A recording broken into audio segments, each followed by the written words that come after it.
요즘 신천지를 보면서 느끼는 것이 자기 종교의 사람을 만들고 있다는 거죠. 신천지에 충실할 수 있는 사람, 그런 사람을 만들려고 합니다. 그래서 청년들, 가족들에 대해서 책임도 없고 전적으로 헌신할 수 있는 사람들을 주로 포섭을 했다고 그러죠. 그래서 자기 종교의 사람을 만든 것입니다. 그런데 이단만 그럴까요? 교회는 그러지 않을까요? 저도 곰곰이 생각해 보면서 교회도 결국엔 자기 교회 사람을 만들려고 한다.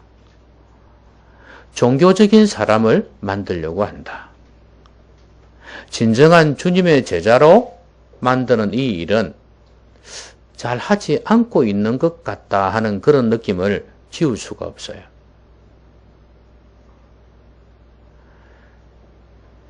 주님의 참된 제자가 된다는 것, 그것을 무엇으로 증명할 수 있겠어요?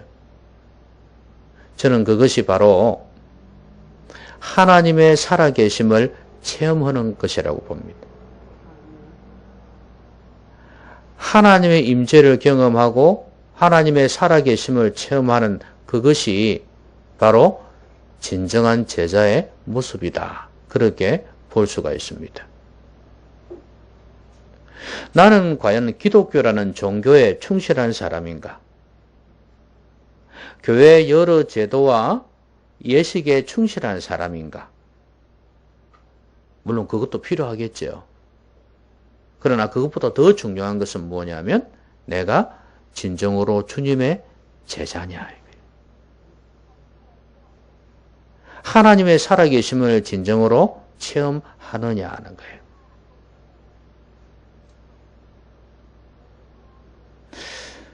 제 아들하고 대화를 하면서 과연 한국교회에 주님의 살아계심을 체험하는 사람들이 몇 사람이 되겠냐 이런 이야기를 했었어요. 둘 다 공감한 것은 뭐냐면 극히 적을 거다는 거죠.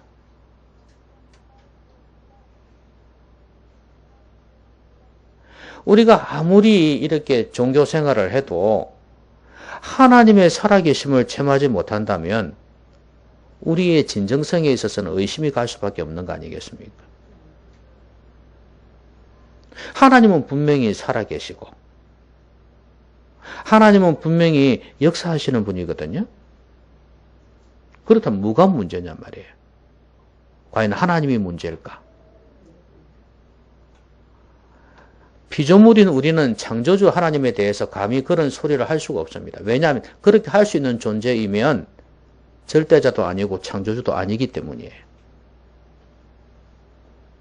그럼 결국은 우리의 문제거든요. 근데 사람들은 전부 다 하나님 탓을 해요. 하나님의 문제다. 자기 문제는 보지 않는다는 거죠. 자, 하나님의 살아계심을 체험하려면 어떻게 해야 될까요? 저는 그것이 바로 기도 응답이다. 그렇게 볼 수가 있습니다. 기도 응답. 이것도 착각이 많죠.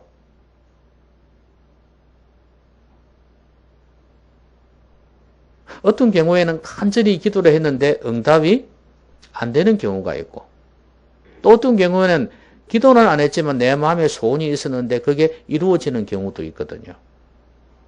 그러면 과연 기도 열심히 해서 응답되지 않은 것은 응답이 안 되는 거고, 기도도 안 했는데 뭔가 이루어진 것 같으면 그게 아이고 하나님 감사합니다 해야 될 내용인지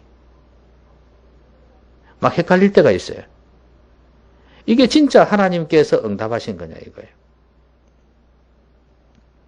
그거는 자기만 알아요. 자기가 하나님 앞에서 간절히 기도하고 진짜 하나님께서 응답해 주시기를 갈망했습니다. 그런 가운데에서 믿음으로 하루하루를 살면서 또 그 내용이 이루어질 것을 간절히 원하면서 자신의 삶에 충실히 살았어요. 충실하게만 성실하게만 한다고 해서 되는 문제가 아니거든요. 하나님 앞에 간절히 기도하는 이게 없어서는 안 돼요. 그런 가운데에서 이루어졌단 말이죠. 그럼 본인은 알아요. 이거는 누가 봐도 하나님 하신 일이다. 하나님 감사합니다. 이렇게 돼야 되겠죠? 자, 이렇게 기도 응답을 받는 거. 그냥 일이 잘 됐다고 해서 그게 하나님이 역사하셨고 하나님의 응답이다. 이렇게 말할 수 없는 거예요. 나와 하나님과의 관계에서 살아있는 믿음으로 하나님께서 응답해 주시는 것을 경험하는 것. 이게 참 중요해요. 그게 기도 응답이거든요. 진짜 본인이 기도하면서 응답받은 것을 느낄 수 있어야 돼요. 그게 차곡차곡 한 개씩 한 개씩 쌓이기 시작하면 그 사람의 믿음이 진실한 믿음이요. 진정성이 있다간 말이에요. 그리고 그런 사람은 늘 주님과 동행하려고 하는 거죠. 종교적인 사람이 아니라 제자가 되기를 원한단 말이에요. 어떻게 하면 주님께서 기뻐하시는 삶을 살 수 있을까를 늘 고민하지 않을 수가 없어요. 몸부림을 치게 되어 있습니다.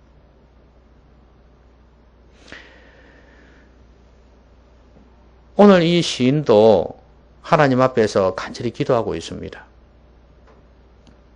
늘 시편 119편 전체에서 다 내용은 나오는 내용이지만 이 사람이 힘들고 어려운 가운데 있잖아요. 그래서 오늘 본문에서도 또 기도하고 있지 않습니까? 170절에 보면 나의 간구가 주의 앞에 이르게 하시고 주의 말씀대로 나를 건지소서. 역시 하나님께서 건져주시기를 간절히 부르짖고 있습니다.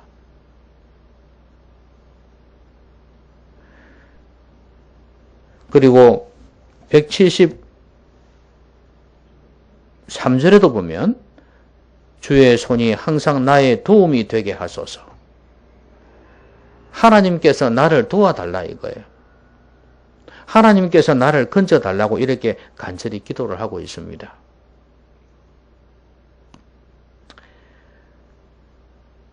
우리도 이런 소원을 가지고 있죠. 간절히 기도합니다. 그래서 우리는 이 여러 가지 문제들, 여러 가지 기도의 제목들을 가지고 살아가고 있는데 이 하나님 앞에서 우리도 응답을 받아야 되지 않겠어요? 아까 말씀드렸듯이 그래야 내 믿음이 진정성 있는 믿음이고 하나님과의 관계가 회복이 될 거 아닙니까?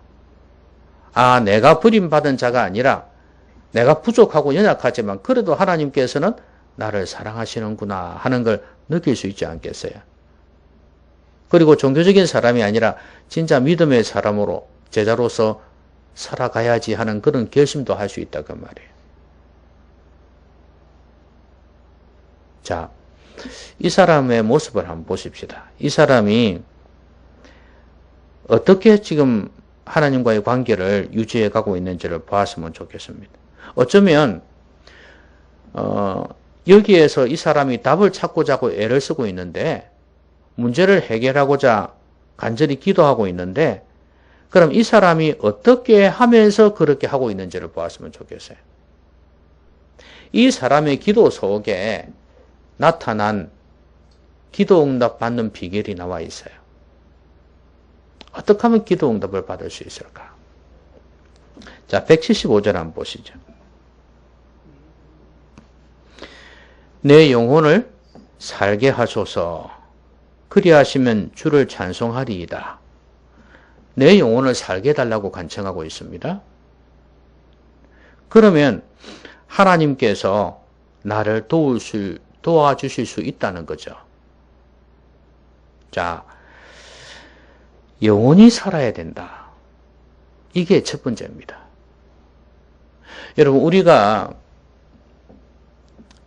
살아가면서 제일 중요한 것이 영혼이라고 그랬죠. 그죠? 저번에 속사람에 대한 말씀을 드렸지 않습니까? 속사람이 참 중요하다고 그랬어요. 이 속사람은 자동차에 뭐와 같다고요? 엔진과 같다고 그랬어요. 그러니까 그 모습은 아무리 화려해도 엔진이 오래되어 버리면 차가 제대로 가기가 힘들죠. 그런데 오래된 낡은 외모를 가지고 있어도 새 엔진을 끼워 넣으면 멋있게 달립니다. 그 사람이 중요한 게 아니라 속 사람이 더 중요하다는 거예요. 저는 여러분들의 속 사람인 영혼이 잘 되기를 바라요.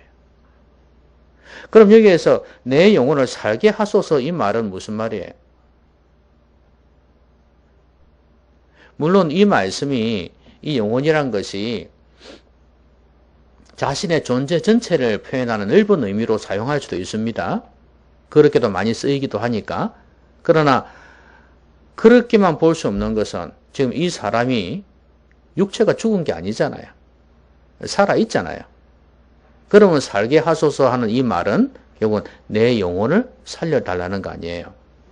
그러면 이 사람의 영혼이 지금 죽게 되었다는 이야기 아닙니까? 그러니까 살려달라는 거 아닙니까? 이 사람이 엄청난 시련과 고난 가운데에서 영혼이 병들 수 있어요. 영혼이 침체될 수 있습니다. 여러분도 살아가다 보면 스트레스 받는 일, 괴로운 일, 슬픈 일, 이런 힘든 일이 있으면 여러분의 영혼의 상태는 어떻게 됩니까? 힘들죠. 어려움에 처하게 돼요. 영혼이 병들거나 침체가 되는 경우가 많습니다. 그런 일을 당하고도 영혼이 맑고 깨끗하게 괜찮아 이렇게 할 수 있는 사람 별로 없어요. 부부싸움을 실컷 했는데 영혼이 침체가 되지 않는다?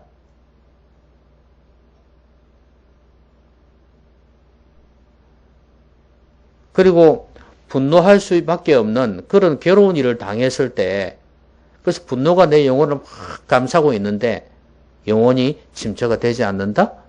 이 말이 안 되겠죠?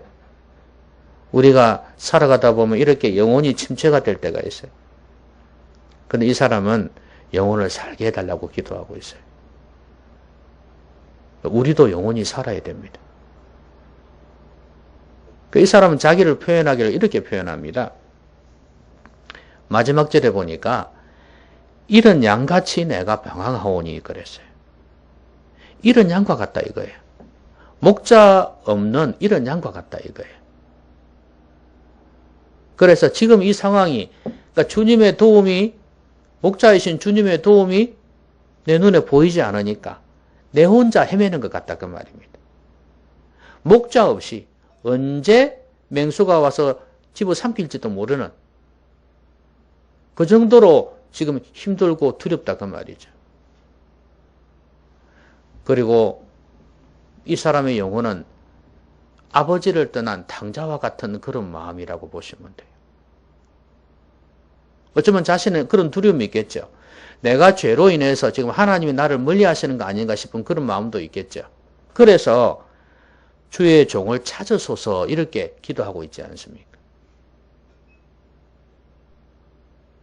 혹시라도 내 죄 때문에 내 부족함 때문에 주님이 나를 찾지 않으면 어떻게 하시나는 그런 마음 있잖아요. 그래서 하나님과의 관계가 이렇게 멀어져 있는 것 같고 이게 바로 그 사람의 영혼이 지금 침체 가운데 있다. 병들어 있다는 걸 보여주는 거예요. 그래서 내 영혼을 살려달라고 기도합니다. 여러분 이런 기도를 하려면은 내 영혼의 상태에 대해서 정확하게 직시하는 게 중요해요. 지금 내 영혼의 모습이 어떠한가 하는 거예요. 여러분은 여러분의 영혼이 지금 어떻다고 생각하십니까? 우리의 영혼을 병들게 하는 것은 무엇일까요? 아무리 나를 화나게 만들고 힘들게 만드는 그런 환경이 있다 할지라도 내 영혼이 살려면 어떻게 해야 될까요? 분을 내어도 죄를 짓지 말아라 하시는 말씀처럼 죄는 우리의 영혼을 멍들게 병들게 만들어요. 죄가 우리를 지배하지 않도록 해야 합니다. 근데 많은 사람들이 죄를 짓고 살지 않습니까? 중요한 건 뭐냐면 내가 죄 가운데 있다는 것을 깨닫는 게 중요해요. 영혼이 살아나려면 이게부터 먼저 돼야 되는 거예요. 근데 사람들이 이거 생각을 못 하죠.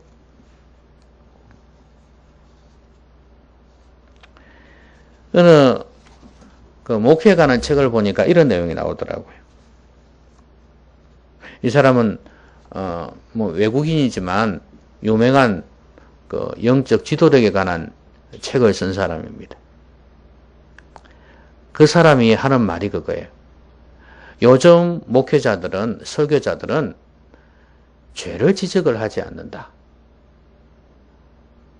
그래서 진짜 성도를 위해야 되는데, 성도를 돌보아야 되는데, 전부 다 듣기 좋은 소리만 한다 이거예요. 이거는 절대로 목회가 될 수가 없다고 이렇게 이야기를 해요. 왜냐하면 죄의 문제를 해결하지 않고서 어떻게 믿음의 삶을 살 수가 있냐 이 말이죠. 제대로 목회가 될 수가 없다는 거예요. 제가 옛날에도 말씀드렸듯이 어떤 교회는 죄에 관한 내용이 있는 찬양도 못 부르게 한단 말이에요. 밝고 힘있고 이런 찬양만 하게 하는.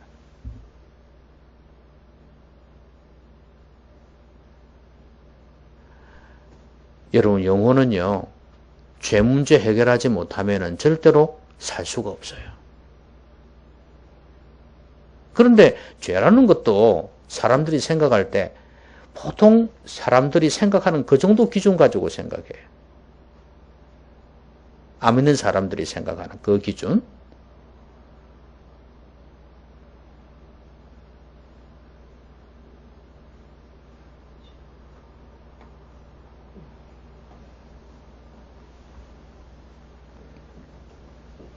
죄는 하나님의 말씀에 기준해야 합니다.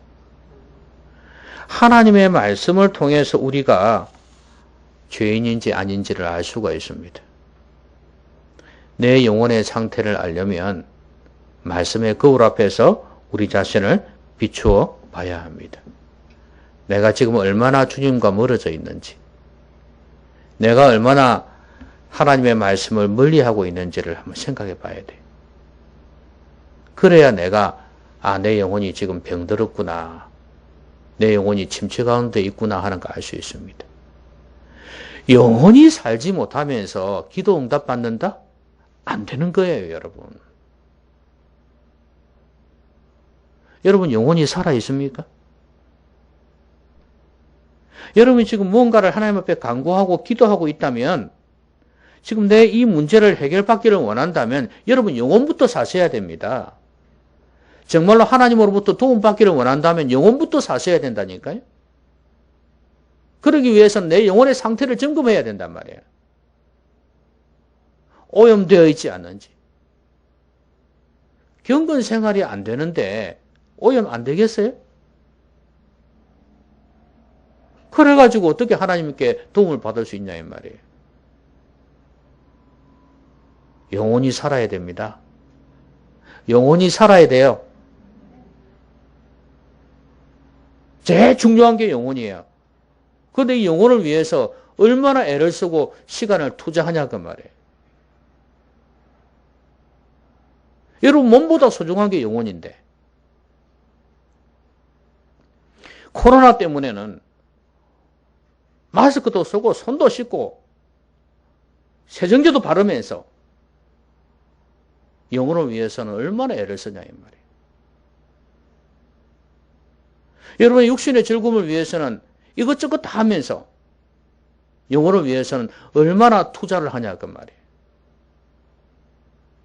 그래 놓고도 하나님 응답하지 않으면 하나님 원망하고 살아계신 이 죽은 이거로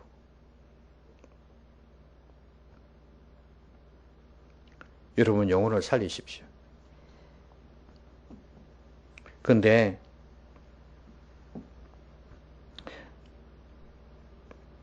175절 한번 같이 한번 읽어보십시다. 시작.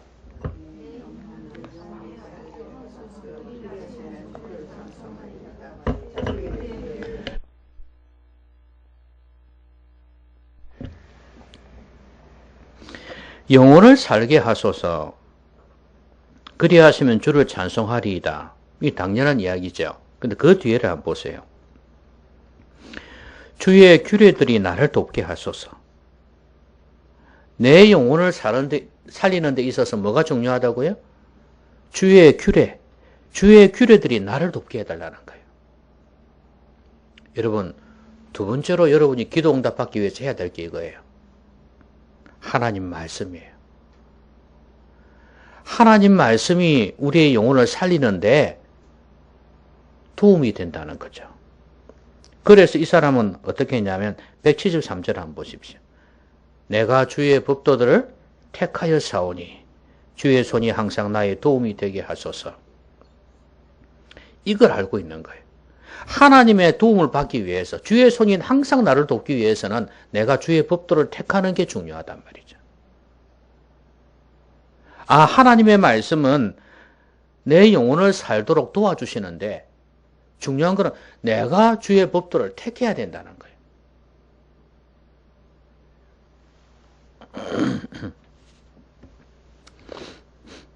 하나님의 말씀은 어떻게 우리의 영혼을 살릴 수가 있죠? 예? 하나님 말씀이 어떻게 우리의 영혼을 살릴 수가 있을까요? 하나님의 말씀은 성령의 감동으로 기록되었습니다. 이 책이 다릅니다. 다른 책과는 다릅니다. 여러분이 다른 책을 아무리 읽어도 하나님 말씀만큼 우리의 영혼을 맑게 할 수는 없습니다. 물론 하나님 말씀을 해석도 못하고 무슨 뜻인지도 모르고 그렇다면 힘들겠지만, 그래서 경건서적, 그것도 성경의 말씀, 그 다음에 성경의 뜻, 그 다음에 성경의 가치, 이런 것을 삶 속에서 구해내는 그런 경건서적들은 도움이 되겠죠. 그래서 경건서적을 통해서 또 하나님 말씀을 통해서 우리의 영혼이 살 수 있다는 것을 아셔야 합니다. 그럼 보세요. 영혼이 살아야 되는데 하나님 말씀은 택하지를 않는다. 그러면 영혼이 살 수가 없잖아요. 이 사람은 주의 법도를 택했다 그랬어요. 선택을 했다 그랬습니다. 우리의 삶은 매일매일 선택의 삶을 살고 있습니다. 하루도 보면 이걸 선택할까 저걸 선택할까 하는 그런 가운데에서 여러분 나름대로 선택을 하며 살고 있습니다. 이 시간에 뭘 해야 될까? 근데 우리의 삶이라는 건 다양하니까, 그죠? 우리의 삶은 여러 가지를 할 수밖에 없는 환경이잖아요. 복잡하고. 그런 삶인데 선택의 다양성이 많이 있습니다. 그런데 이런 가운데에서 여러분이 뭘 택해야 되겠냐 이 말이에요. 하나님의 말씀을 택해야 된단 말이에요. 그래야 영혼이 삽니다. 벌써 택했다는 것 자체가 의지가 들어간 거예요. 그러면 내가 이걸 택했다는 것은 이 말씀을 묵상하겠다는 의지가 있는 거예요. 그 선택이 이렇게 중요한 거예요. 여러분 매일매일 뭘 선택하며 살고 있습니까? 하나님의 말씀을 뒷전에 두어버리는 그런 선택을 하다가는 여러분의 영혼은 계속해서 침체 가운데에서 빠져나올 수가 없습니다. 여러분 영혼 살리셔야 되지 않겠습니까? 하나님의 말씀을 택하지 않으면서, 하나님의 말씀을 택한다는 것은 하나님을 택한다는 겁니다. 그러면서 하나님께서 도와주기를 바란다고요? 도와주시면 뭘 하겠다고요? 믿을 수가 없는 거예요.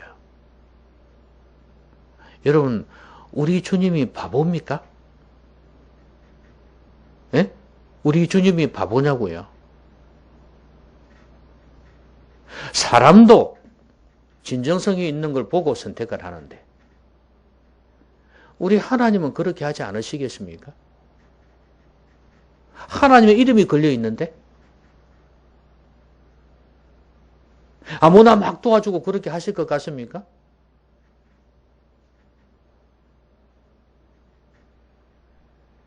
믿음도 없는데 경건생활도 제대로 하지 않는데 하나님이 막 도와주시고 복 주시면 사람들이 뭐라 하겠습니까? 아이고 그런 기독교? 그런 하나님 깔보지 않겠습니까? 그런 종교 참 우스운 종교다. 그렇게 생각하지 않겠어요?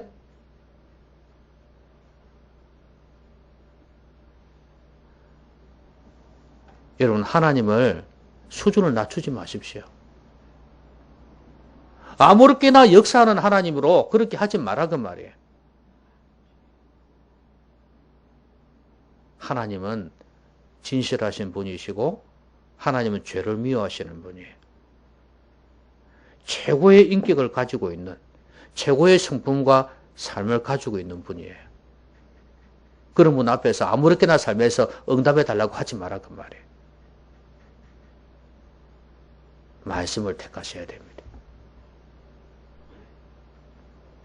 그게 하나님을 택하는 거예요. 그럴 때 하나님께서 여러분의 기도에 응답해 주실 수가 있습니다. 그렇지 않습니까?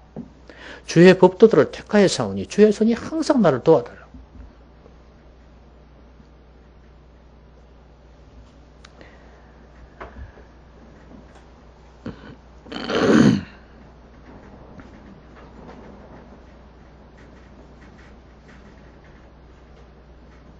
어떨 때는 여러분이 육신적으로 필요한 것을 손해봐야 될 때가 있습니다.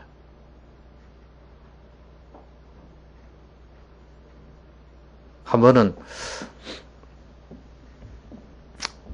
새벽기도 말고 평소에 기도를 좀 해야 되겠는데 이 선택의 기로에서 좀 고민을 했습니다. 왜냐면 운동을 해야 되니까. 지금 코로나 없을 때 말이죠. 코로나 없을 때. 운동을 해야 되는데 헬스장에서 운동을 하면은 짧은 시간에 좀 질적으로 좀 좋은 운동을 할 수 있죠. 아무래도. 밖으로 그러면 이렇게 시간은 좀 걸리는데 질적인 면이 좀 약해요. 아무래도. 그래서 어떨 때는 고민될 때가 있어요. 야, 기도를 해야 되는데. 근데 헬스장에서는 기도가 안 되죠. 그래서 좋다. 이게 운동은 조금 포기하고 그래서 밖으로 걸으면서 그냥 기도하는 거예요.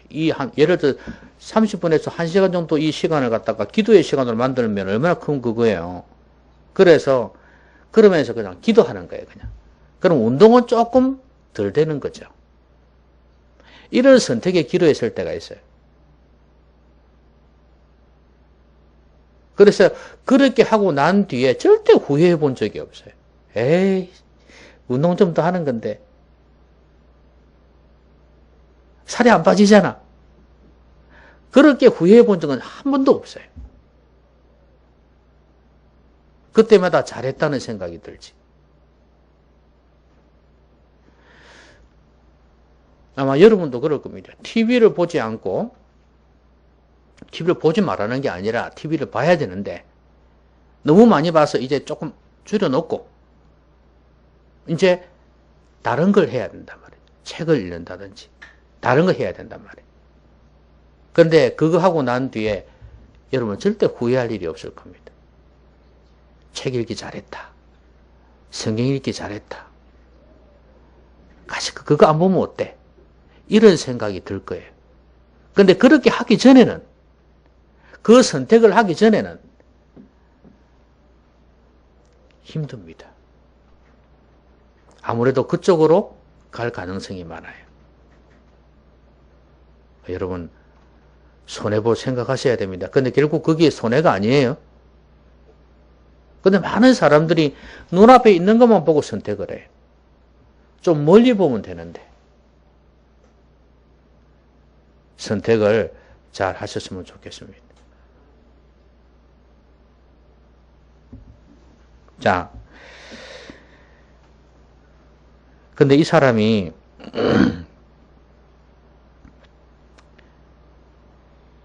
주님을 찬양하고 있습니다. 물론 169절에 보면 그 찬양하기 전에 부르짖고 있죠. 여호와여 나의 부르짖음이 주의 앞에 이르게 하시고 주의 말씀대로 나를 깨닫게 하소서. 깨닫게 달라고 기도하고 있죠. 물론 이게 전제가 돼야 돼. 말씀을 택하긴 택했는데 하나님의 말씀이 깨달아지지 않으면 소용없잖아요. 여러분 깨닫는다는 의미가 뭐라 그랬죠? 하나님의 말씀의 뜻이 이렇구나 하는 것도 깨닫는 게 될 거고 또요. 말씀을 통해서 내 자신의 모습을 아까 말씀드렸듯이 내 영혼의 상태를 바로 진단하게 되는 것도 깨달음이 돼요. 내가 이런 모습이었구나. 내 죄가 이거였구나 하는 걸 깨닫는 거죠. 그것도 깨닫는 거예요. 그 다음에 내가 뭘 해야 될지를 말씀해 주시는 거예요. 그걸 아는 거예요. 그것도 깨닫는 거예요. 하나님이 어떤 분인지 예수님이 어떤 분인지 성경이 어떤 의미인지 이 성경 자체에서 의미를 찾는 것도 깨닫는 거고 내 자신의 상태를 진단하는 것도 깨닫는 거고 내가 뭘 해야 될지를 아는 것도 깨닫는 거예요. 이것 없으면 깨닫는 게 아니에요. 자, 그걸 위해서 이 사람은 간절히 기도했습니다. 한마디로 뭐예요? 말씀을 통해서 내 문제를 해결해 달라는 거예요. 답을 달라는 거예요. 깨달았다는 것은 뭐야? 답을 알았다는 이야기예요. 그걸 위해서 지금 기도하고 있는 겁니다.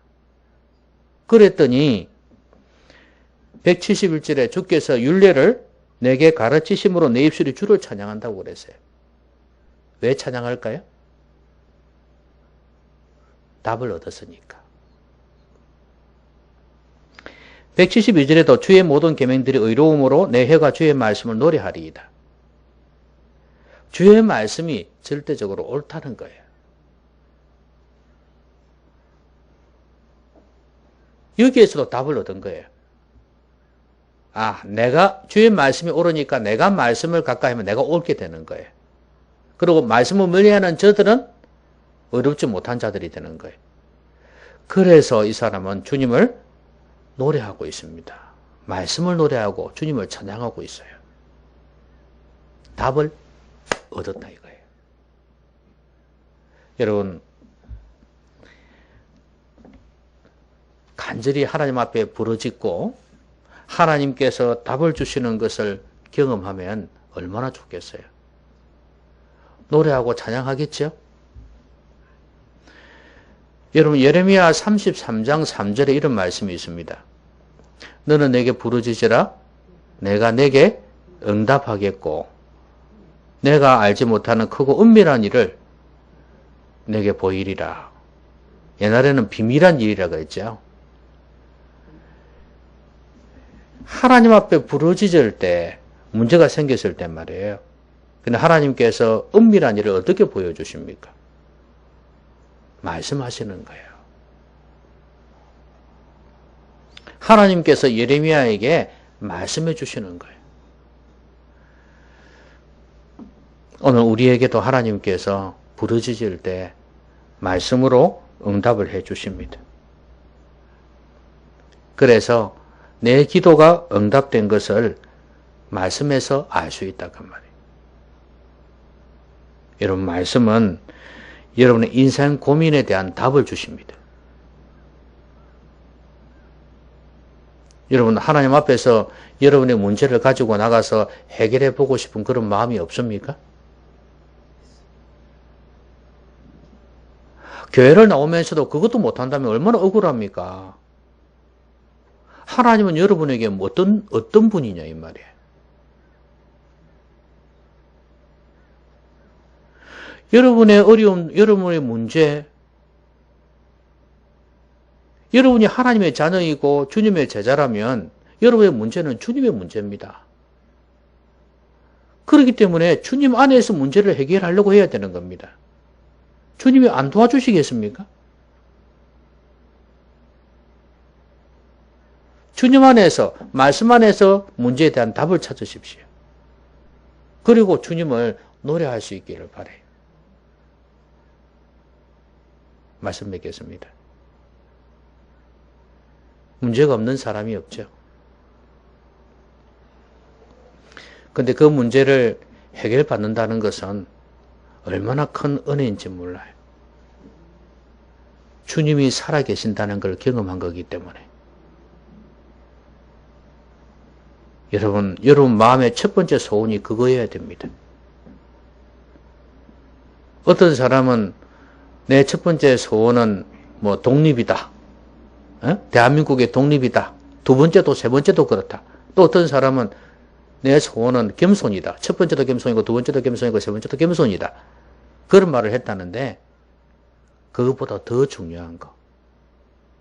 하나님의 살아계심을 경험하는 거. 아무리 겸손해도 아무리 나라를 위해서 큰 대의를 위해서 헌신을 해도 이것 안 되면 소용없어요. 내가 하나님을 경험하는 것. 하나님으로부터 기도 응답을 받는 것. 이게 제일 중요하다 그 말이에요. 인생 화려하게 살아도 이것 없으면 아무것도 아닙니다. 여러분이 일확천금을 누린다 해도 그걸 벌어서 화려한 인생을 누린다 해도 이것 없으면 소용없어요. 한 해가 한 해가 가면서 늙어가고 죽음을 향해 달려가는데 여러분 어디에서 의미를 찾겠습니까? 하나님의 살아계심입니다. 하나님의 살아계심이에요. 기도 응답을 받으셔야 되는 거예요. 그것도 늘 말하는 세속적인 기도하면서 그냥 일이 안 될 때도 있고 잘 될 때도 있고 잘 때 가지고 아이고 하나님 감사합니다 이렇게 주셔서 그런 차원이 아니에요.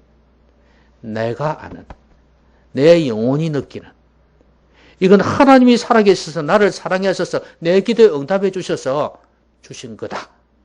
이렇게 확신할 수 있는 그런 하나님과의 관계. 이게 진짜 중요하다 그 말이에요. 종교인이 되어가는 이 시대에 이런 믿음의 사람 찾아보기 힘듭니다. 그런데 중요한 건 여러분이 얼마나 이런 의지를 가지고 이런 사람이 되고자 하는가가 중요하다 그 말이에요. 그래서 영혼이 살아야 돼요. 내가 어떤 상태에 있는지 내 영혼이 이걸 깨닫는 게 중요해요. 지금 내 영혼이 병들었는지 내 영혼이 침체되어 있지는 않은지 좀 솔직하게 하나님 앞에서 여러분을 진단을 해 보십시오. 그리고 하나님에게서 멀어진 나, 하나님 눈 밖에서 멀어진 나를 하나님 나를 찾아달라고 그렇게 간구해야 되지 않겠습니까? 잃어버린 탕자가 아버지 앞에 달려오듯이 여러분 영혼이 살아야 됩니다. 그러면 말씀이 있어야 돼요. 하나님의 말씀은 내 영혼이 살게 하는데 도움을 준다 그랬어요. 이 사람은 택했다 그랬어요. 선택. 하나님 말씀을 선택하십시오. 다른 거 선택할 것도 많겠지만 말씀을 선택하십시오. 그리고 간절히 간구하십시오. 부르짖으십시오. 말씀 안에서 답을 달라고. 깨닫게 해달라고. 상황에 대한 깨달음, 말씀에 대한 깨달음, 하나님에 대한 깨달음, 내 자신에 대한 깨달음, 내가 뭘 해야 될지에 대한 깨달음. 이 깨달음을 달라고 간구하십시오. 그래서 말씀에서 답을 찾으시기 바랍니다. 그래서 감사하고 찬양하세요. 이렇게만 된다면 이 기쁨은 그 어떤 큰 기쁨보다도 비교가 되지 않을 겁니다.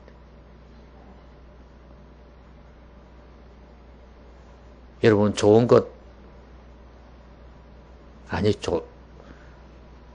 로또에 당첨되어서 팔딱팔딱 뛰는 그 기쁨보다도 더 큰 기쁨이 여러분에게 있을 겁니다. 살아계신 주님을 체험하는, 기도 응답 받으시는 여러분 모두가 되시기 바랍니다. 기도합시다.